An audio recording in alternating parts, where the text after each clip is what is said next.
आज का हमारा टॉपिक है section 12 of Indian contract act, जिसमें साउंड माइंड को डिफाइन किया गया है। जब हम इंडियन कॉन्ट्रैक्ट एक्ट का सेक्शन 10 पढ़ते हैं तो उसमें बताया गया है कि कौन से कॉन्ट्रैक्ट को हम वैलिड कॉन्ट्रैक्ट कहेंगे, जिसमें से एक इसेंशियल्स ये भी है कि पार्टी का कॉम्पिटेंट होना जरूरी है। और कॉम्पिटेंसी को सेक्शन 11 में डिफाइन किया गया है, जिसमें बताया गया है कि पार्टी का मेजर होना जरूरी है, साउंड माइंड होना जरूरी है, किसी भी लॉ के द्वारा वो व्यक्ति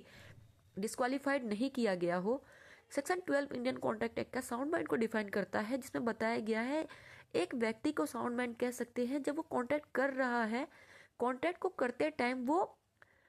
कॉन्ट्रैक्ट के टर्म एंड कंडीशन को समझ पा रहा है और वो रैशनल जजमेंट जो ले रहा है उसको पता है कि ये काम करने से उसके इंटरेस्ट को अफेक्ट हो सकता है, तो ऐसे व्यक्ति को हम साउंड माइंड कहेंगे। एक व्यक्ति जो हमेशा अनसाउंड माइंड रहता है पर ओकेजनली वो साउंड माइंड आता है, तो जब वो साउंड माइंड में हो तब आप उसके साथ कॉन्ट्रैक्ट कर सकते हैं और आपका कॉन्ट्रैक्ट वैलिड कहलाएगा।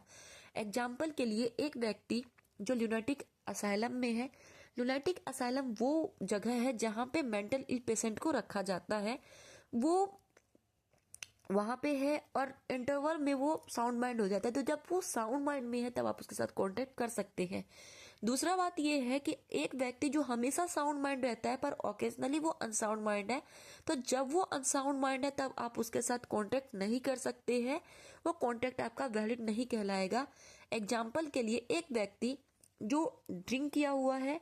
जो हाई फीवर से सफर कर रहा है, वो कॉन्ट्रैक्ट के टर्म एंड कंडीशन को नहीं समझ सकता है और रैशनल जजमेंट नहीं ले सकता है, जिससे उसका इंटरेस्ट इफेक्ट हो सकता है। तो आप उस व्यक्ति के साथ उस टाइम में जब वो